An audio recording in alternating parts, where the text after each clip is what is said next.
করতে পারবো না। আমাদের হিন্দুদের ওপর যদি আঘাত আনে তার পিছনে প্রতিবাদও করতে পারবো না, আপনি পারবেন না। কারণ এই ধরনেরই আদেশ ওপর থেকে সবাইকে দেওয়া হয়েছে। বিজেপি মুসলমানের বিরুদ্ধে নয়, আবার বলছি বিজেপি মুসলমানের বিরুদ্ধে নয়, বিজেপি ভারতীয় মুসলমানের বিরুদ্ধে নয়। কিন্তু বিজেপি যারা ভারতে থেকে ভারতের ক্ষতি করে, ক্ষতি ভাবে, সেই সব মুসলমানের বিরুদ্ধে। সেটাই হলো একমাত্র ব্যাপার। আর তাদের দিয়েই আমাদের সরকার তাদের প্রদর্শন দিচ্ছেন, তাদের দিয়ে উস্কানি দিচ্ছেন, তাদের দিয়ে সব কাজ করাচ্ছে। যদি আমার কথা বিশ্বাস না হয় তাহলে যান,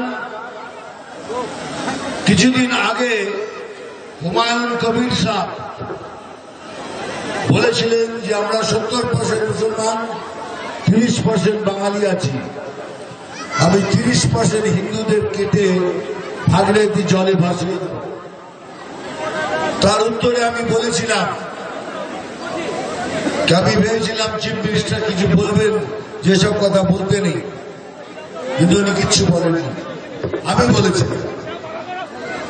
কিন্তু আজকে দেখুন, এই কালকে অথবা পরশু দিনে এবিপি আনন্দ দেখুন, সেখানে সুমন দা বলছেন যে হুমায়ুন দা আপনি যেসব কথা বলেছেন সেগুলো সাংঘাতিক, মারাত্মক। 70% মুসলমান, 30% মুসলমানকে কেটে ভাগীরথী জলে ভাসিয়ে দেবে। তার উত্তরে হুমায়ুন দা কি বলেছেন জানেন? উনি বলেছেন এসব আমাকে নেত্রী বলেছে বলতে। ভাবতে পারেন এটা বলেছে। যদি বিশ্বাস না হয় এবিপি আনন্দে সুমনের কথোপকথন শুনুন, সেখানে শুনতে পাবেন। কিন্তু একটা কথা বলে রাখি, এখন সময় এসছে, এটা আমাদের বাংলা, এই বাংলাতে আমাদেরই থাকতে হবে। আমাদের কোথায় যাওয়ার জায়গা নেই, ওদের অনেক দেশ আছে, তো আমরা কোথায় যাব? আমরা হিন্দুরা কোথায় যাব? সেই জন্য বলছি, এইবার সবাই মিলে এক ছাতার নিচে এসে বিজেপিকে ভোট করুন। কেন বিজেপি একমাত্র পার্টি যারা লড়ে ক্ষমতায় আসলে পরে আপনাদের সবাইকে রক্ষা করতে পারে। সেই জন্য বলছি বারবার, সবাই একত্রিত। এত সোজা নয় বাংলাকে বাংলাদেশ করে দেওয়া। যতক্ষণে শরীরে এক বিন্দু রক্ত আছে, कोई माई का लाल ये नहीं कर सकता।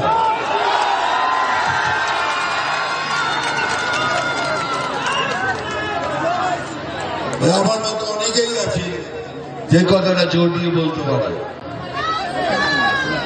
আপনি কাশ্মীর ফাইলস পিকচার তো দেখি হবে, ওখানে কি হয়েছে কাশ্মীরে?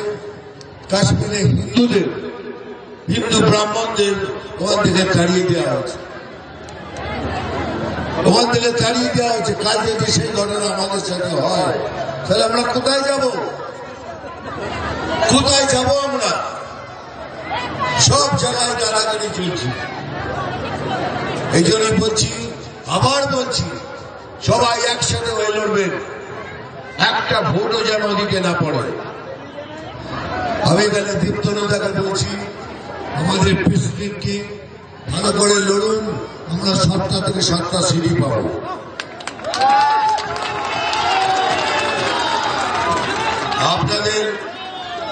আপনাদের এমএলএ যিনি আছেন পোদ্দার সাহেব, উনি খুবই ভালো লোক, ভালো কাজ করেন। কিন্তু আমি কুলটিতে এলাম কেন? কুলটিতে আসার কারণ হলো, আমি হিরোগিরি করতে আসিনি। কুলটিতে কেন এলাম? কুলটিতে এই জন্যই এলাম, আমার ভাই বোনের সাথে দেখা করতে।